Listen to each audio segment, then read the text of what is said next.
Hi there, Terence McGuana here, welcome back to the channel.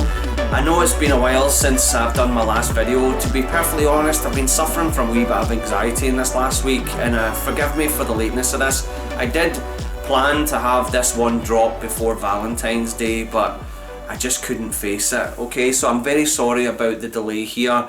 But today we're going to talk about Basic Instinct from 1992. Whilst engaging in some rumpy-pumpy, a retired rock star is stabbed 36 times with an ice pick. Homicide police detective Nick Curran is on the case, but seems more concerned with getting into bed with prime suspect Catherine Trammell. I cannot believe it's been 30 years since Basic Instinct came out.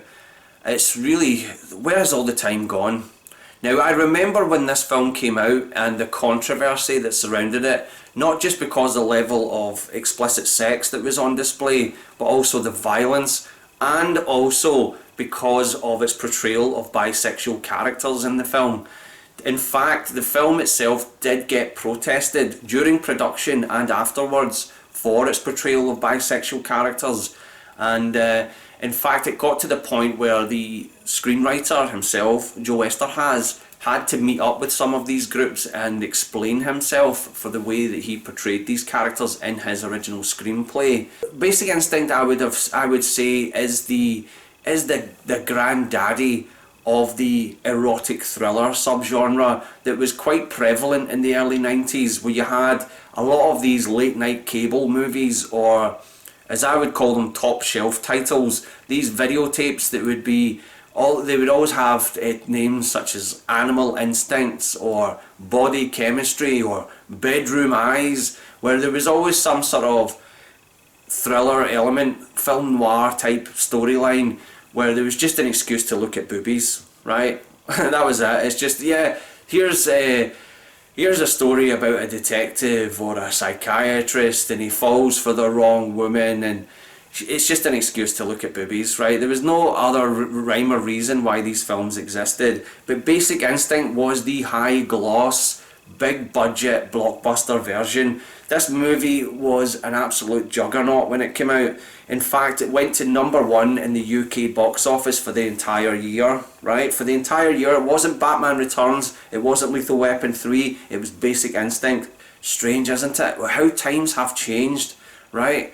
Where nowadays it's all superheroes and intellectual properties, but back then an original screenplay, an erotic thriller, was an absolute giant in the box office. It feels like film is worlds apart now. Now, the reason I wanted to make this video is I wanted to look at some of the deeper meanings to this film, the deeper themes to this film. And what I find really interesting is this character of Catherine Trammell, played by Sharon Stone. And Sharon Stone absolutely eats up the screen in this film. Her performance is just 10 out of 10, right? She's created such an iconic character in the vein of a great villain like Hannibal Lecter or Nurse Ratched. I think that Catherine Trammell is up there as one of the great screen female villains. What I find really interesting about Basic Instinct is it's a film that seems to have two minds of its own. On one hand, you could say that Catherine Trammell is a feminist icon, right? She's almost like a feminist avenger. This gentleman who's murdered at the beginning, Johnny Boz, he's a former rock star, right? That's what we find out about this chap. And we know that from history that rock stars are not the most progressive sort of people, right? You know, all your sort of Mick Jaggers, Rod Stewart's, Motley Crue, they're not known for being absolute gentlemen, right? They're known for being quite horrible towards women in their music, in their art, and in their personal life. So you get the impression that you could argue that Catherine Trammell murdering this guy, allegedly murdering this guy, could be her way of doing away with these misogynist pig men, right? Maybe she's out there, you know, doing it for all the sisters in the world who have been wronged and treated badly by men. And when she encounters Nick Curran, Michael Douglas's police detective character, he is not a feminist, he is not progressive, he is an alleged murderer himself. He has a relationship with his psychiatrist, who we get to understand has helped him get off from a mass killing of tourists in San Francisco. And the entire San Francisco Police Department really doesn't like this Nick character, and for good reason, right? That I would feel the exact same way. And we also get to experience a moment later, after the famous interrogation scene.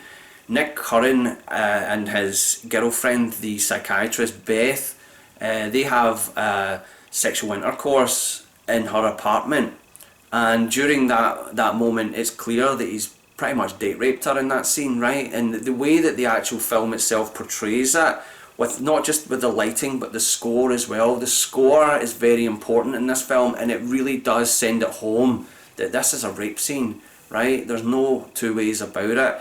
So you get the impression that Nick Curran is a misogynistic character. He does not like women, and I feel that the reason that scene exists is because of the interrogation scene that happens 2 scenes before, where we all know the famous scene, the leg crossing scene as it's called in the film. Catherine Trammell is being interrogated by the police, and she's surrounded by men, and she has all the power in that entire scene. What are you gonna do? Charge me with smoking, right? She's absolutely magnificent in that scene, right? It is the famous scene in the film, apparently the most paused moment in cinema history.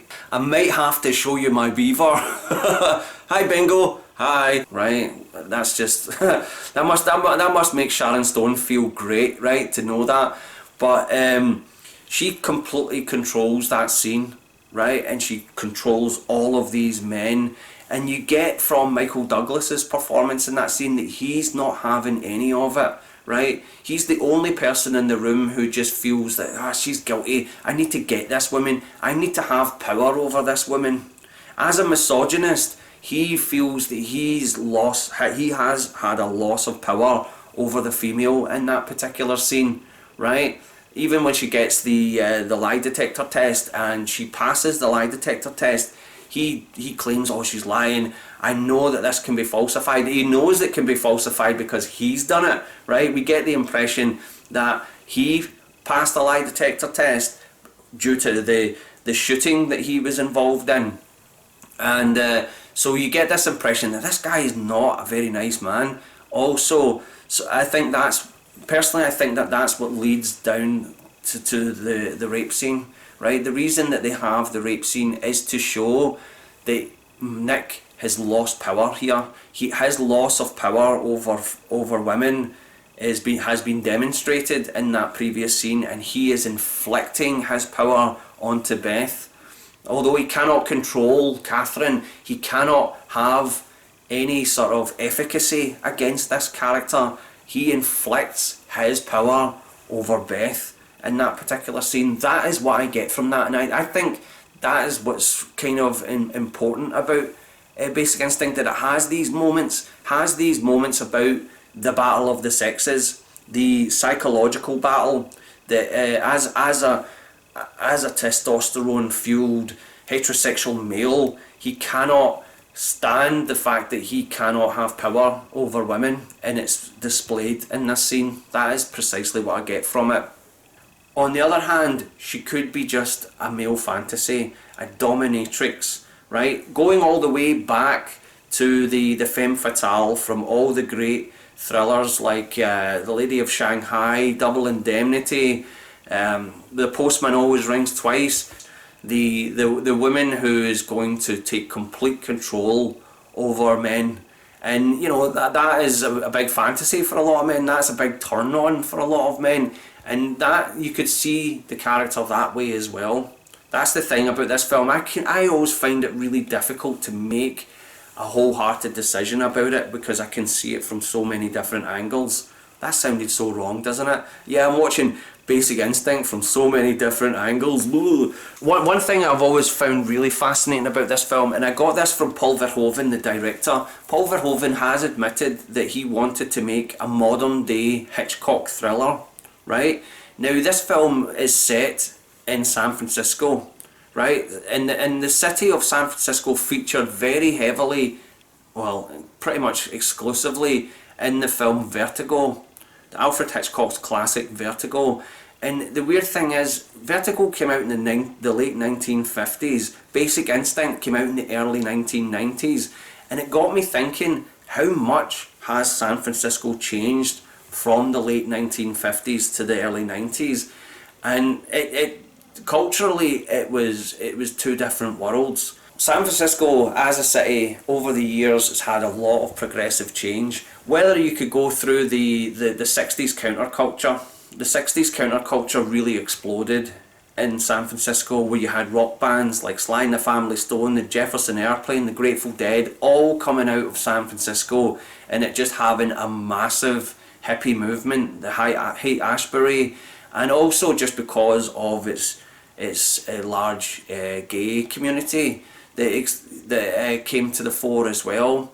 And that's the thing, is in the 1950s with Hitchcock's classic Vertigo, there is none of that. That film represents a typical 1950s view of the world. When I'm talking about Nick attempting to have power over women in Basic Instinct, it is the polar opposite to James Stewart's character, Scotty, in Vertigo, having power over a woman, right? There is a very particular scene in Vertigo where James Stewart is obsessed with making Kim Novak's character look like her doppelganger, the woman who died previously, who was a platinum blonde, very much and had a very similar hairstyle as Catherine Trammell in Basic Instinct, I might add. He takes her to a clothing store and he is determined to make her look like the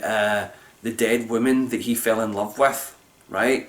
To the point where the shop clerk is kind of surprised. Oh, this man knows what he wants. He is determined to have her dress in that particular way, and there is never a moment in that movie where there's never a moment in that scene where that is questioned. The shop clerk is just laughing it off. Yes, here is a man who knows what he wants, something like that, right? Something along those lines. But then you jump to the early 90s, where you have Catherine Trammell in that famous interrogation scene, and she is controlling the whole scene. She has complete and utter control over all the men in the room. And there is absolutely no romance in this film whatsoever, and it just feels as though that the counterculture, the hippie movement, the women's movement, everything has just ruined it all. We're no longer the perfect family couple. We're not the romance is dead. I get the impression from Basic Instinct that it's trying to say, yes, in Vertigo, alright, James Stewart's character was obsessed with Kim Novak's character, and that was unhealthy, but he did it in a very romantic way. He was a romantic at heart. But Nick Curran, Catherine Trammell, there is no romance between them.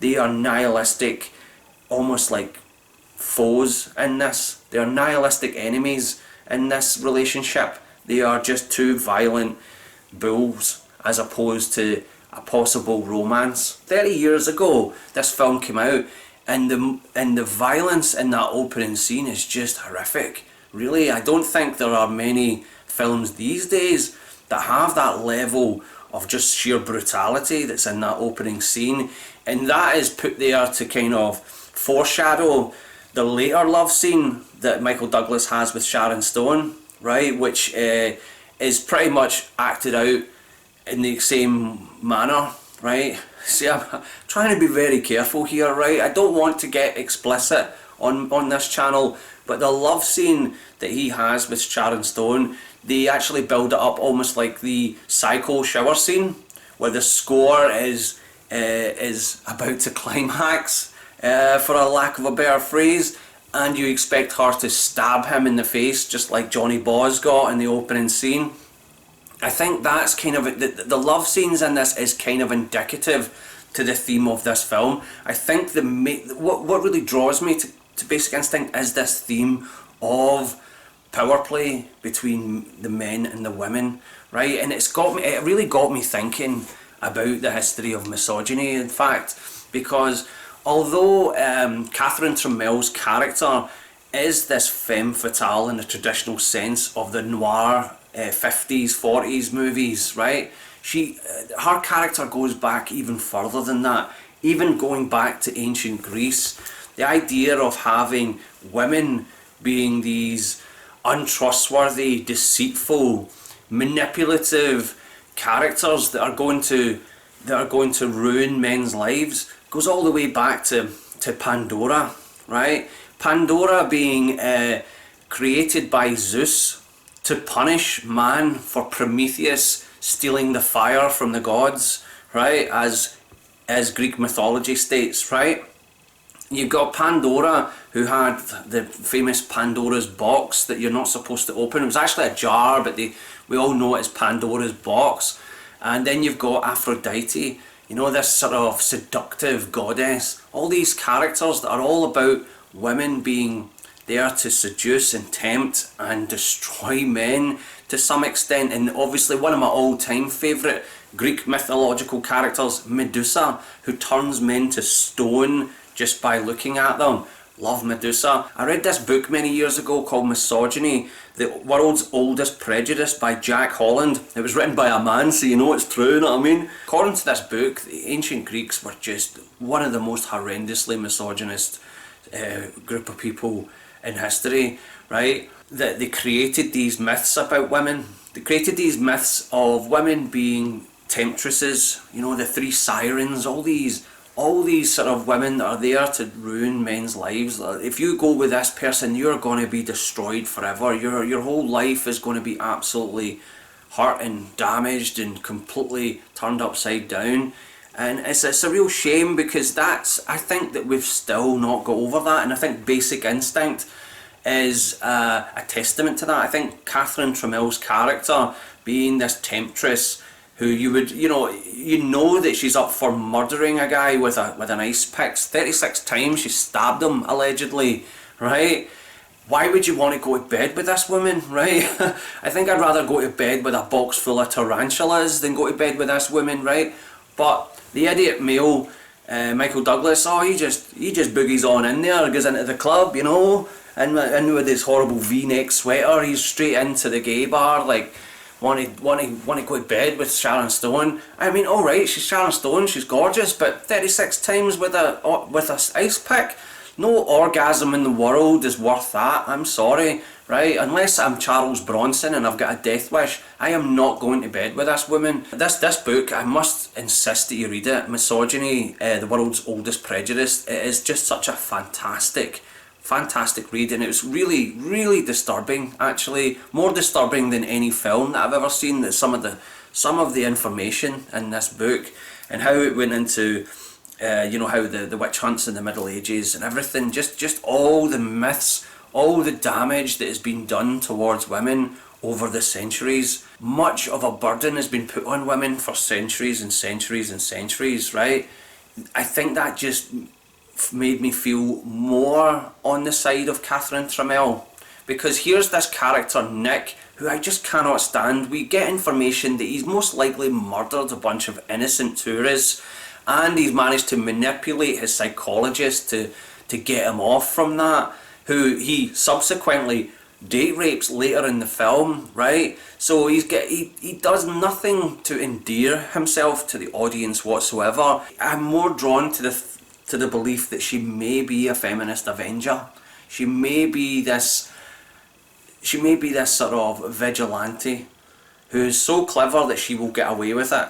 I must say that the scene in the nightclub, that just made me laugh. When you've got Michael Douglas and he's like the embarrassing dad at the party, right? All the young hip people they are listening to the new trendy music, and there's embarrassing dad coming in, you know. Woman, take me in your arms, rock me baby, oh, woman, take me in your arms, rock me baby. I mean, if this wasn't just a dopey movie, right, there's no way he would have scored that night, but he does, you know. He manages to go away with the best looking woman in the disco, right? And it's just absolutely preposterous. What is with a V-neck? What is with that horrible V-neck. Who decided that he has to wear this V-neck with no tie, no shirt or anything like that? He's got this, oh yeah, I know what I'm going to do. I haven't been clubbing in 25 years. I'm going to wear this horrible V-neck. That'll really turn people on. I just don't feel that I can do justice to this film. I mean, I could sit here for hours and we could discuss misogyny and misandry. Yeah, the female equivalent of misogyny, misandry. Yeah, I had to look that one up, right? As much as I would love to sit here and debate it, and yeah, in the comments, let's have it. Let's have a nice debate about misogyny and misandry and all these different aspects to Basic Instinct, or any other film in fact, right? I'm up for that. But the thing is, it's just, the movie it's so clever on one hand and so dumb on the other, right? It wants to be this sophisticated, stylish thriller, right? And visually it is. And through Sharon Stone's performance it is. And Michael Douglas is just, I don't know, he's just wishy-washy in this part. I don't think that they'd written a decent enough character for him, or they've just made him the sort of stock detective with, except he's just really scuzzy and unlikable, right? On one hand it's this stylish thriller, but on the other hand it's as dumb as a bag of rocks, right? So I think that Paul Verhoeven, he wanted to have this Hitchcockian classic, but at the same time he wanted this late night cable TV piece of sleaze, right? And I don't think he can really have both. I think if you're going to do something really sleazy, it's going to be really sleazy. If you're going to do something erotic and thrilling, then that's the way to go. And this film, it wants its cake and eat it at the same time, and it just fails at doing both, right? But hey, you know, it's been 30 years. Happy birthday, Basic Instinct. Well done, right? You know, I'm still sitting talking about you 30 years later, and I'm sure a lot of people are as well. And Sharon Stone, I mean, she's absolutely phenomenal in this part, and I do feel kind of bad for her. I know that she worked really hard in movies and television shows for 10 years plus, before she got this amazing part. I remember first seeing her in Action Jackson. She had a small part in that, and then she had a real standout performance in Total Recall. Brilliant in that. But yeah, this must hang over her neck like an albatross now. Every time you ever see her, and I've watched tons of interviews with her in preparation for this, and she always gets asked about that leg crossing scene. Every time, you know, let's talk about Basic Instinct, and she's rolling her eyes like, oh no, not again, right? So until when she's 90 years old, people are going to be asking her about Basic Instinct and the most paused moment in cinema history. Such a phenomenal performance that she gives, and Catherine Trammell is a true screen icon. But if you like this video, hit the like button. If you want to subscribe to the channel, hit the subscription button. I'm Terence McGuana, and thank you for watching this whole series of Passion Killers, right? And I'm sorry for dumping on Valentine's Day. I'm not really sure what I'm going to do next. I just kind of make it up as I go. But thank you anyway. Hope you all take care out there, okay? Have a good day. Bye bye.